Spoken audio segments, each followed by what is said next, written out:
Laziness has been highly condemned in our society. To be lazy is to be useless, or so we're told. We've been conditioned to serve the economic engine, to be perpetually useful to family and friends. Society treats us like robots programmed to overwork and struggle for a better world.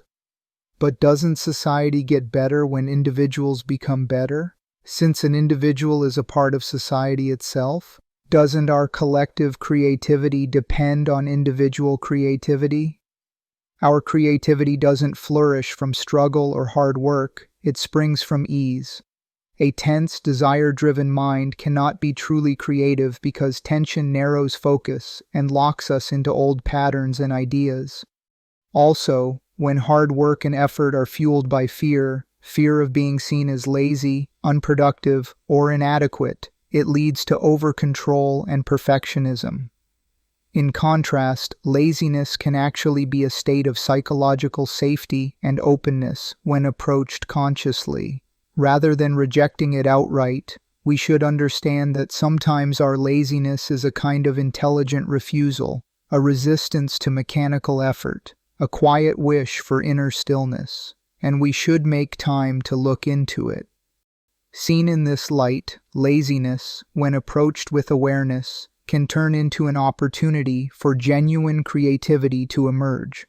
However, if we fail to become conscious of it, unconscious laziness can gradually settle into lethargy.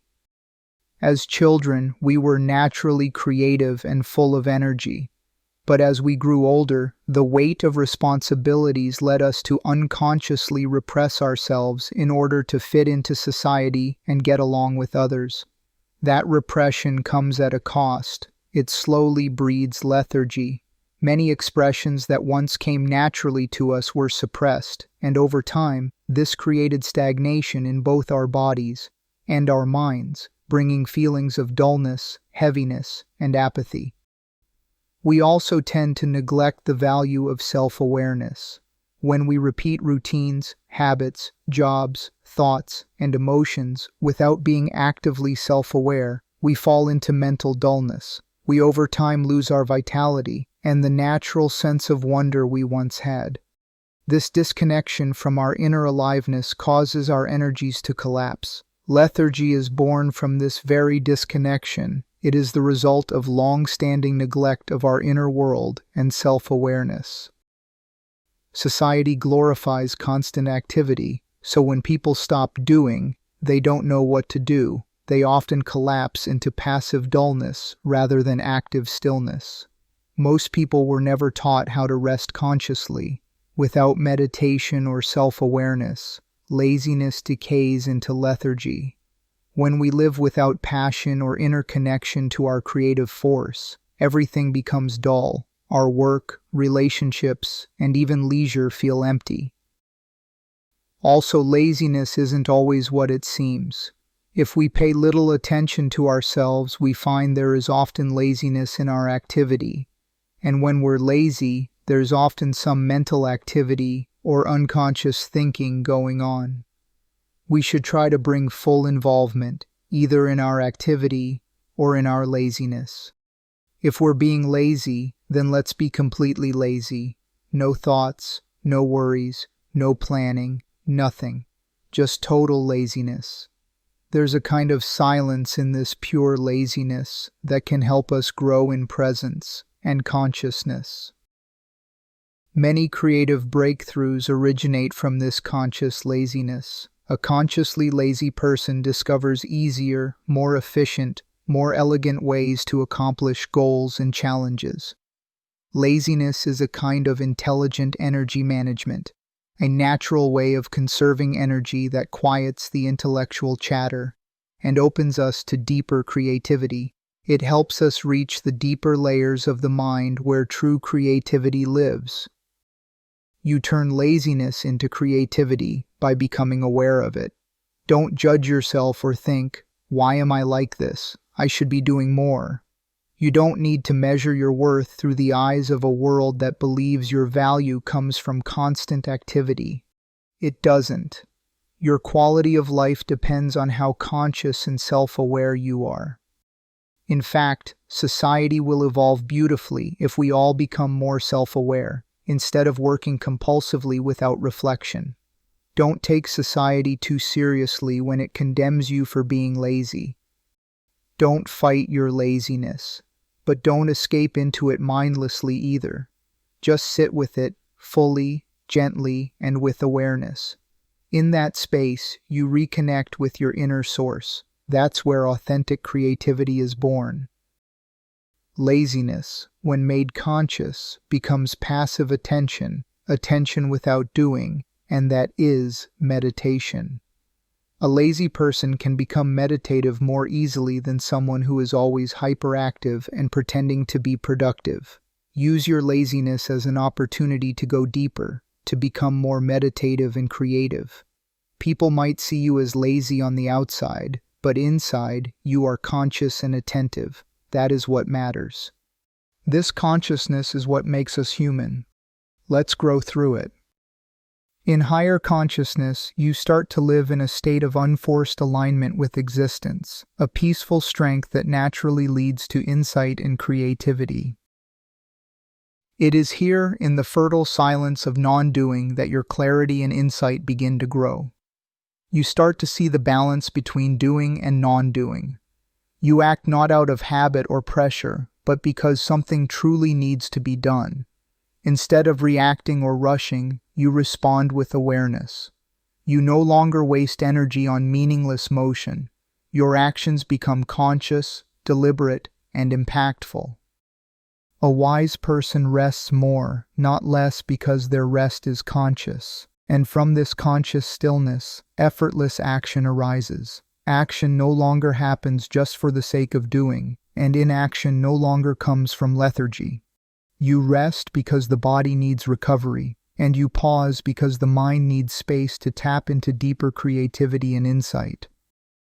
You then live in a state of relaxed awareness, where action doesn't come from compulsion or pressure, but from presence. You move simply and directly, not from identity, fear, or comparison, but from a deep connection to the moment. From this presence, true creativity is born. When you stay connected to it, your actions naturally flow from your creative expression. You naturally feel inspired, energized, and driven, without needing to force motivation or rely on external beliefs and discipline. And so, in this space of conscious laziness, insight, and creativity, you have the potential to bring something truly revolutionary into the world, perhaps a way to help people work less like robots and live more like human beings.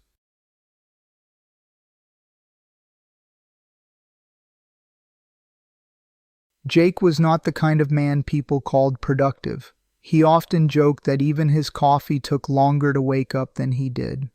His days started late, usually with him lying on his old couch, staring at the ceiling fan as it spun slowly, like the thoughts in his head. He didn't chase goals or rush after dreams. He liked things slow, so slow, in fact, that many called him lazy. But Jake didn't mind. He had no interest in being busy. He believed the world moved too fast anyway. While others ran to meetings, scrolled through endless messages, and ticked off to-do lists, Jake sat. He sat and listened. One warm afternoon, Jake was lying under a tree in his backyard. The grass was cool, and the sun filtered through the leaves, casting little spots of light that danced on his shirt. He had nothing to do and nowhere to be. A soft breeze touched his face. Birds chirped, and somewhere far off, a dog barked once, then was quiet again. Without trying, Jake found his breathing had slowed. In, out, in, out. His hands rested on his chest, his eyes half closed. A strange feeling came over him, not sleep, not thought, just stillness. He wasn't thinking about yesterday. He wasn't planning tomorrow. He wasn't even thinking about not thinking. He was simply there. He noticed the way the wind played with the leaves, how the light flickered on the grass, how his chest rose and fell like a slow wave on a quiet beach. For once, his mind didn't want to go anywhere. It was happy to stay. And that was when Jake realized this was meditation. Not the kind with perfect postures or deep chants, not the kind people tried to achieve. This was meditation through doing nothing, through allowing, through being so lazy that even your thoughts gave up and sat down beside you. Day by day, Jake returned to that tree. He didn't call it practice, he just called it sitting with the wind. The stillness grew in him, like a slow flame that warmed his heart. He began to smile more, not the wide kind, but the gentle kind that slips onto your face when everything feels right for no reason at all. People around him started to notice. He didn't rush, but he wasn't late. He didn't talk much, but when he did, his words were calm. His peace was quiet, but it spread like sunlight through open curtains. One day, a neighbor asked, "Jake, how do you stay so calm all the time? What's your secret?" Jake smiled and pointed to the tree. "I just let the world breathe without trying to hold it." And that was all. Jake stayed the same, still slow, still unbothered, but he had found something in his stillness. Not a technique, not a goal, just a space inside that didn't need fixing. And in that space, there was peace.